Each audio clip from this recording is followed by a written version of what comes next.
YouTube channel එකට සියලු දෙනාම බොහොමත් මාතරින් පිළිගන්නවා. අද දවසේදී මම කතා කරන්න හිතුවේ ශරීර පරීක්ෂාව නැත්නම් බොඩි චෙක්අප් එක සම්බන්ධව.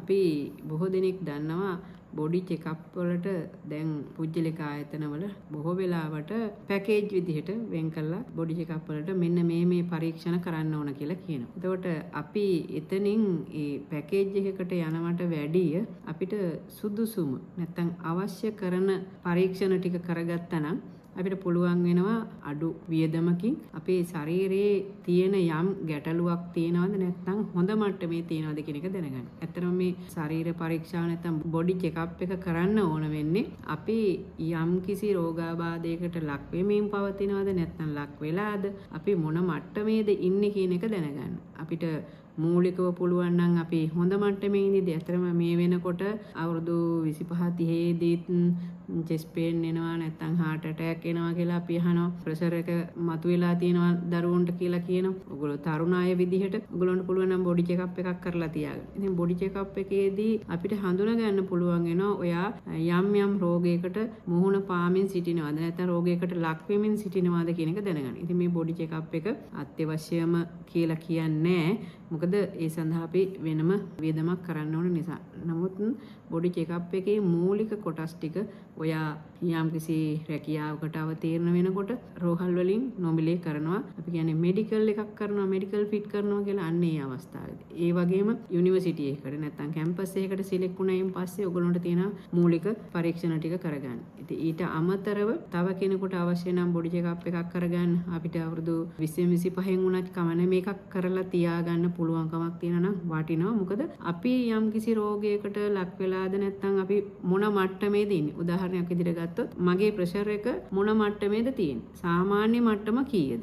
එතකොට ඒක ඊට වැඩිය තව දවසක බලනකොට අවුරුදු 5කින් වෙන්න පුළුවන් 10කින් වෙන්න පුළුවන් බලනකොට මගේ ප්‍රෙෂර් එක වෙනස් වෙලා නම් එතකොට මම යම් විදිහක වෙනසකට භාජනය වෙමින් පවතිනකෝ වෙනත් රෝග තත්ත්වයක ලක්ෂණයක් හැටියට ප්‍රෙෂර් එක පෙන්නනවා වෙන්න පුළුවන්. අන්න ඒ වගේ දෙයක් තියෙනවාද කියලා දැනගන්න පුළුවන්. ඒ වගේම තමයි අපි බොහෝ වෙලාවට අවුරුදු 35 40 පැනගෙන යද්දි වර්තමානයේ වෙනකොට විවිධ බෝ නොවන රෝග වලට ලක් වෙමින් සිටිනවා. ඉතින් ඒක නිසා අපිට පුළුවන් වෙනවා මොකක් හරි ලෙඩකට අපි අවදානමක් තියෙනවද අවදානමකට ලක් වෙමින් තියෙනවද කියලා මේ කරන්නේ අපි මූලික පරීක්ෂණ ටික. එතකොට මේ මූලික පරීක්ෂණ මහා ගොඩක් කරන්නේ නැතුව අර පැකේජ් එකේ තියෙන සියලුම දේවල් නොකරුවට මම මුලින් සඳහන් කරන්න හිතුවේ ඒකයි පැකේජ් එකකට ලොකු එකකට යනවට වැඩිය අපිට අත්‍යවශ්‍ය පරීක්ෂණ ටික කරලා ඒකෙන් අපිට බලා ගන්න පුළුවන් නම් අපේ ශරීර අභ්‍යන්තරයේ යම්කිසි වෙනස්කමක් වෙන්න අවශ්‍යද නැත්නම් වෙනස්කමක් වෙමින් පවතිනවද කියන එක. එතකොට ඔයගොල්ලන්ට පුළුවන් ඉතින් ඉදිරියට ගිහින් තව මොනවා හරි පරීක්ෂණ කරන්න ඕනද කියලා දැනගන්න. ඉතින් අපි ඒ සඳහා මූලිකව මෙන්න මේ වගේ රුධිර පරීක්ෂා ටිකක් කරනවා. මොනවාද කියලා කිව්වොත් FBC නැත්නම් full blood count එක. මේකෙදී අපි රුධිරය තමයි ලබා ගන්න. ඒ වගේම තමයි fasting blood sugar. ඒ අපි සීනි සඳහා කරන පරීක්ෂාව. නිරාහාර සීනි සඳහා කරන පරීක්ෂාව. ඒ වගේම තමයි lipid profile කියලා එකක් කරනවා. මේකෙදි කරන්නේ රුධිරයේ තියෙන කොලෙස්ටරෝල් මට්ටම මැනලා බලන එක. ඉතින් ඒක කොටස් වලට කඩලාම බලන්න පුළුවන් lipid profile එකක් කරනකොට total එක වෙනුවට. ඒ වගේම තමයි kidney function test එක කියලා කරනවා. ඒ කියන්නේ අපේ වකුගඩුව කොහොමද ක්‍රියාත්මක වෙන්නේ කියන එක තමයි එතෙන්දි බලන්නේ. එතකොට ඒකට අපි කියන serum creatinine පරීක්ෂාව කියලාත් කියනවා. ඉතින් මේකෙදි වකුගඩුවක් ක්‍රියාත්මක වෙන විදිහ බලා ගන්න පුළුවන් වෙනවා ඒ වගේ තියෙන දත්තයන් එක්කලා. ඊළඟට thyroid function. අපේ thyroid ග්‍රන්ථියේ කොහොමද ක්‍රියාකාරීත්වය. ඉතින් ඒකට අපි කියන TSH කියලා කෙටියෙන් කියනවා. ඒ වගේම අපි කරනවා ESR කියලා. මෙන්න මේ ESR එකේදී කරන්නේ මේකත් රුධිරයේ මගින් කරන පරීක්ෂාවක්. ඉතින් මේ පරීක්ෂණ කීපයටම රුධිරය තමයි අරගන්නේ. එතකොට මේ පරීක්ෂාවන් ටික කරාම මූලික වශයෙන් ඒ එකිනෙකේ තියෙන වෙනස්කම් අනුව මොකක් වගේ පැත්තකටද යන්න ඕන. කොයි වගේ රෝගාබාධ තත්ත්වයන් තියෙන්නේ කියන එක පැහැදිලි කරගන්න පුළුවන් වෙනවා. ඊට අමතරව අපිට පුළුවන් X-ray එකක් ගන්න chest එකේ. කියන්නේ පපුවේ X-ray එකක් ගන්න පුළුවන්. ළඟට ECG එකක්. ඔයගොල්ලෝ අහලා ඇති heart එකේ මොනවා හරි ප්‍රශ්නයක් තියෙනවද කියලා බලන්න මූලිකවම කරන්න ඕන ECG එකක් ගන්න. ඊට වැඩිය තව පරීක්ෂණ තියෙනවා. දැන් අපි සමහර ලාවට පැකේජ් ගන්නකොට මේකට echo එකක් දාලා තියෙනවා. සමහර ලාවට තවත් වෙනත් පරීක්ෂණ අපි කියමුකෝ exercise ECG එක. ඒ වගේ දෙයකට යන්න කලින් මූලිකව normal ECG එකක් කරාම හොඳටම ප්‍රමාණවත්. මොකද ඒකේ වෙනස්කමක් තියෙනවා නම් තමයි අපි එතනින් ඉස්සරහට අනිකුත් පරීක්ෂණ වලට යොමු වෙන්න ඕන. ඊළඟට තව අපිට ප්‍රෙෂර් බලන්න පුළුවන්. එතකොට අපේ ප්‍රෙෂර් වෙනස් වෙනවද කියන එක පස්සේදී බලා ගන්න පුළුවන්. ප්‍රෙෂර් එකේ චේන්ජ් එක පරාසය ලොකුවට වෙනස් වෙලා තියෙනවනම් මේවා නිගමනය කරાવી මොන වගේ එකකටද යන්න ඕන කියලා. ඉතින් ඇත්තටම මේ පරීක්ෂණ ටික කරන්න ඉස්සරින් පැය 6ක්වත් හොඳට නිදා ගන්න ඕන. අවම වශයෙන් පැය 6ක්. උදේට තමයි මේ ලේ ටික ගන්න ඕන. නැත්නම් මේ පරීක්ෂාවන් කරන්න කලින් පැය 6ක්වත් හොඳින් නිදා ගැනීමක් කරන්න ඕන. ඊළඟට පැය 10ක් निराහාරව ඉන්න ඕන. ඒ කියන්නේ අපි කෑම බීම පැය 10කට කලින් අරගෙන. විශේෂයෙන් රාත්‍රියේදී තමයි निराහාරව ඉන්න ඕන. මොකද සුගර් ටෙස්ට් එකක් වගේ කරනකොට දවල් කාලේදී निराහාරව හිටියට ඒකේ සාර්ථක ප්‍රතිඵල නැහැ කියන එක තමයි තියෙන්නේ. ඒක නිසා අපි රාත්‍රියේදී 8ට පෙර වගේ ආහාර අරගෙන උදේ 6 විතර වගේ වෙනකොට පුළුවන් නම් ඒත් හොඳයි. එහෙම නැත්නම් රෑ 10 වෙනකොට ආහාර නවත්තලා උදේ 8 වෙනකොට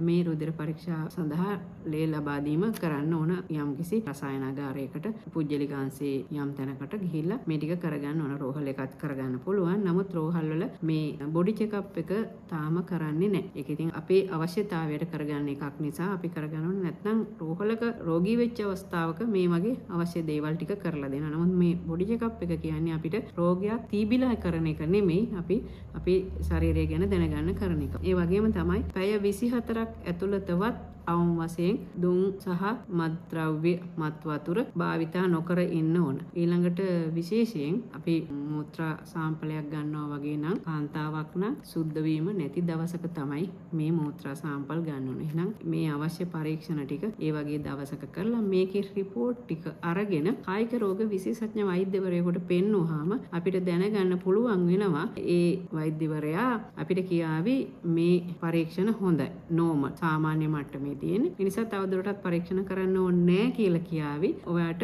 රෝග තත්ත්වයකට අවධානමක් නැත්නම්. හැබැයි රෝග තත්ත්වයකට අවධානමක් තියෙනවා නම් අවශ්‍ය වෛද්‍යවරයෙක් වෙත යොමු කරයි. විශේෂයෙන් අපි කියමුකෝ තයිරොයිඩ් ප්‍රශ්නයක් තියෙනවා කියලා. එහෙම වුණොත් නිර්නාල ග්‍රන්ථි පද්ධතිය සම්බන්ධ වෛද්‍ය නිලධාරි කෙනෙක් ළඟට විශේෂඥ වෛද්‍යවරයා යොමු කරයි. එහෙම නැත්නම් අපි කියමුකෝ සුගර් වැඩි කියලා. සුගර් වැඩි නම් සමහරට සුගර් අඩු වෙන වෙලාවලුත් තියෙනවා. ඒ වගේ එකක් නම් ඊට අදාළව කායික රෝග විශේෂඥ වෛද්‍යවරයෙක් වගේම නිර්නාල ග්‍රන්ථි සම්බන්ධව කටයුතු කරන වෛද්‍යවරයෙක් ළඟට යොමු කරයි. එතකොට ඒ වගේ අදාළ තත්ත්වයක් එක්ක ECG වෙනසක් නම් ඒක කාඩියොලොජි කෙනෙක්. ඒ කියන්නේ හෘදය සම්බන්ධව කටයුතු කරන වෛද්‍යවරයෙක් වෙතට යොමු වෙන්න අවශ්‍යයි. ඉතින් අපි මේක මූලික වශයෙන් මොන මට්ටමේද ඉන්නේ, මොන තත්ත්වද තියෙන්නේ, මොන වගේද අපේ ශරීරය කියන එක මූලික හඳුනා ගැනීම පමණයි මෙතනදී කරන්නේ. එතකොට බොඩි චෙකප් එකේදී අපිට අපේ ශරීරයේ මොන මට්ටමේද තියෙන්නේ කියන එක දැනගන්නත් හැකියාවක් තියෙනවා. ඊළඟට මෙතනදී අපි අවධානයකට ලක් වෙලා නම් ඒ සඳහා යොමු විය යුත්තේ කාලඟටද කියන එකත් මේ ගන්න සාම්පල් අතුරෙන් ඔයාලට තියෙන රෝග තත්ත්වයක් එක්ක කොයි වගේ කෙනෙක් ළඟටද යොමු විය යුත්තේ කියන එක අපිට බලා ගන්න පුළුවන්. ඒතකොට අර පැකේජ් එකට යන වියදම නොගිහින් අපිට අඩු මුදලකින් මේ පරීක්ෂණ ටික කර ගැනීම තුළ අපි යොමු විය යුතු තැනට අදාළ තැනට යොමු වෙන්න පුළුවන්කම තියෙනවා. ඉතින් ඒක අපිට අපිව බලන කායික රෝග සම්බන්ධ විශේෂඥ වෛද්‍යවරයා ලවා අපිට අහගන්න පුළුවන් මේ මම ඊළඟට කාගාවටද යොමු වෙන්න ඕන කියලා වෙනසක් තියෙනවා නම්. එහෙම නැත්නම් අපිට පුළුවන් අපේ රෝගයක් නැති බව අපිට තහවුරු කරගෙන එතනින් ඉදිරියට අපේ රෝග අපේ ළඟට එන එක වළක්වගෙන ජීවත් වෙන්න නම් මොනවද කළ යුතු දේ කියලා සෞඛ්‍ය අවවාද නැත්නම් සෞඛ්‍ය උපදෙස් පිළිපැදලා අපේ ජීවිතේ සාර්ථක කරගන්න පුළුවන්. ඇත්තටම අපිට අවශ්‍ය වෙලා තියෙන්නේ අපේ නිරෝගී ජීවිතයක් ගත කරන්න. සුවපත් ජීවිතයක් ගත කරන්න අවශ්‍ය උපදෙස් තමයි සුපේමා YouTube channel එක හරහා දෙන්නේ. ඉතින් අද දවසේදීත් මම හිතනවා මේක ඔයාට පැහැදිලි වෙයි කියලා. ඉතින් මොන හරි තවදුරටත් දැනගන්න අවශ්‍ය නම් කමෙන්ට් එකක් දාන්න. ඒ වගේම වීඩියෝ එකට කැමති නම් ලයික් එකක් දාන්න. ඒ වගේම ඔයාගේ දන්න කියන කෙනෙකුට මේක බලන්න අවශ්‍ය නම් ෂෙයා කරන්න. සබ්ස්ක්‍රයිබ් කරලා නැත්නම් තාමත් මාව සබ්ස්ක්‍රයිබ් කරන්න. බොහොමත් ස්තුතියි.